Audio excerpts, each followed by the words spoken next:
నమస్తే NCN news కి స్వాగతం. నేను ప్రశాంతి. ముందుగా బులెటిన్ లో హెడ్లైన్స్. అంగవైకల్యంతో బాధపడుతున్నటువంటి బాలుడి చికిత్సకు ఆర్థిక సహాయం అందించిన నిడదవోలు ఏబీఎస్ టౌన్ హాల్ సభ్యులు. తూర్పు గోదావరి జిల్లా నిడదవోలు మండలంలోని కలవలపల్లికి చెందిన చదలవాడ మోహన్ దంపతులకు పుట్టుకతోనే అంగవైకల్యంతో కుమారుడు జన్మించాడు.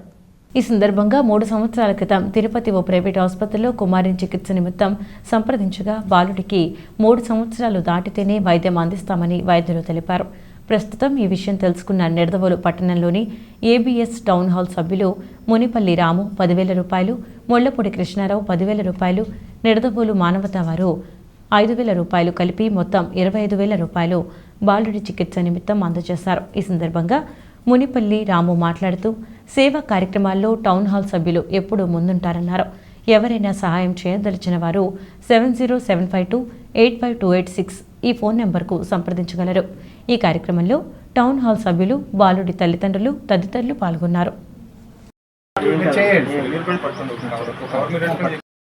చదలవాడ మోహన అనే ఇతను కలచల్ గ్రామవాసి. ఇతనికి ఈ కుమారుడు పుట్టుకతోటే ఈ అంగవైకల్యంతో పుట్టాడు.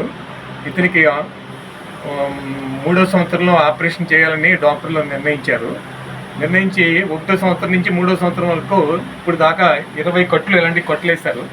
మొన్నే ఆపరేషన్ జరిగింది. ఆపరేషన్ దగ్గరగా సుమారుగా 4-5 లక్షల రూపాయలు ఖర్చు అవుతుంది. 4-5 లక్షల రూపాయలు అంటే ఇప్పటికి 4 లక్షల రూపాయలు ఖర్చు అయింది. ఇక్కడి నుంచి ఈ ఖర్చు అంతా కూడా ఇతను పెట్టుకోవాలి.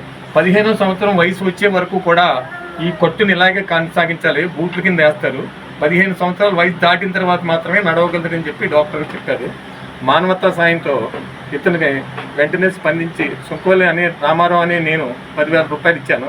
మా స్నేహితుడైన మున్పూడి కృష్ణరావుకి చెప్పగానే ఆయన కూడా 10,000 రూపాయలు పంపించారు. మానవతాకి విషయం తెలిసి వారు కూడా మానవతా పేషెంట్ గారు కూడా ఒక 5,000 రూపాయలు ఇచ్చారు. టోటల్గా 25,000 రూపాయలు ఆయనకి ఆర్థిక సహాయం అందించడం జరిగింది.